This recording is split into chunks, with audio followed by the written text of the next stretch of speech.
Chef compatriote, je vous demande de bien vouloir excuser mon retard. La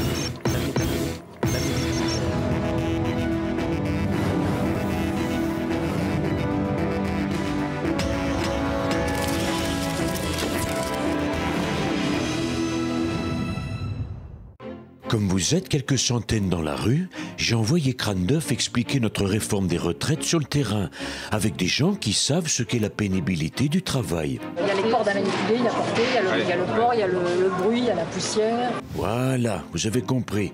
Il y a vraiment des jobs, je te jure, on ne devrait jamais les faire. Hein. C'est un début de vivant, voilà. Ce poste de travail, il a évolué ces dernières années. Non, je parle pas de ces pauvres ouvriers. Eux, je veux pas dire, mais ils ont l'habitude et ils ont jamais eu la vie facile. Je veux parler d'Éric. Regardez-le. Vous croyez que c'est pas pénible de se faire engueuler à peine arrivé ?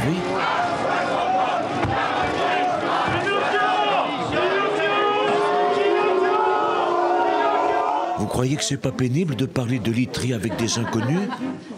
Vous croyez que c'est pas pénible de regarder un gars poser des ressorts ? Vous croyez que c'est pas pénible de répondre pour la 100e fois aux conneries des journalistes ? Travailler plus longtemps, c'est logique, parce qu'on vit plus longtemps. Et le pire, vous croyez que c'est pas pénible de scoltiner la Morano pendant plusieurs heures ? Vous avez vu qu'on a du ressort quand même. Elle a du ressort, hein, c'est vrai. Bon, pendant que vous glandez dans les manifs, mon parti, l'UMP, travaille. Je les ai tous envoyés à Biarritz et je contemple le spectacle. C'est la foire aux égaux, hein, entre celui qui veut prendre le parti pour faire comme moi et celui qui essaye de le garder. Bon, je dois bien avouer que le match est inégal, hein. D'un côté, il y a le challenger, il est à fond. Bonjour, monsieur Copé. Salut Fabien. Salut Michel. Ça passe le petit coup hier là. Tu aurais pu rester. Non, Salut. je ne voulais pas tout vous plaît, votre séance. Il me rappelle ma jeunesse. Ça va? De l'autre côté, Xavier. Il est à la ramasse, le pauvre, hein. Il me fait de la peine.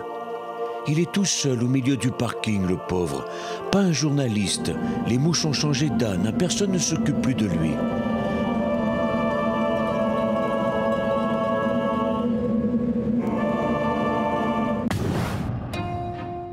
Bon, vous avez tous bien galéré, hein, mais les journalistes, eux, ont eu à cœur de rendre compte de vos souffrances. Bon, pas assez à mon goût, mais c'est déjà ça. J'ai une petite fille qui n'a pas école aujourd'hui, donc j'ai dû aussi m'organiser pour l'école, et ça, c'est vraiment une galère. La SNCF, je ne comprends pas pourquoi ils font grève, parce qu'eux, ils ont un régime spécial et qu'ils n'ont pas la peine de nous enquiquiner. Et puis, comme d'hab, c'est encore la guerre des chiffres. Les syndicats essaient de nous faire croire qu'ils étaient plus que la dernière fois, qu'ils étaient des millions. Mais moi, le seul chiffre qui m'intéresse, c'est qu'aujourd'hui, à cause de ce bordel, il n'y avait plus qu'une enveloppe sur 3 qui circulait chez Mamie Gaga Bettencourt. Bon, je me réjouis qu'enfin, la loi Hadopi sur le téléchargement illégal commence à s'appliquer. Moi qui vis avec une artiste, je suis soulagé qu'aujourd'hui 800 internautes aient enfin été chopés. Bon, d'après ce que me disent les services de renseignement, aucun des 800 pirates n'a téléchargé l'album de Carla. Tu m'aimes encore, c'est quelqu'un qui me dit. Chouchou, quand même, tu exagères. Toi aussi tu télécharges.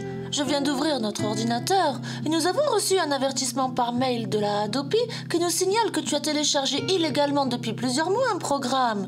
Le programme du Front National. Ah merde, Brice s'est encore servi de mon ordinateur sans me prévenir. Allez, bon courage, hein, et à demain.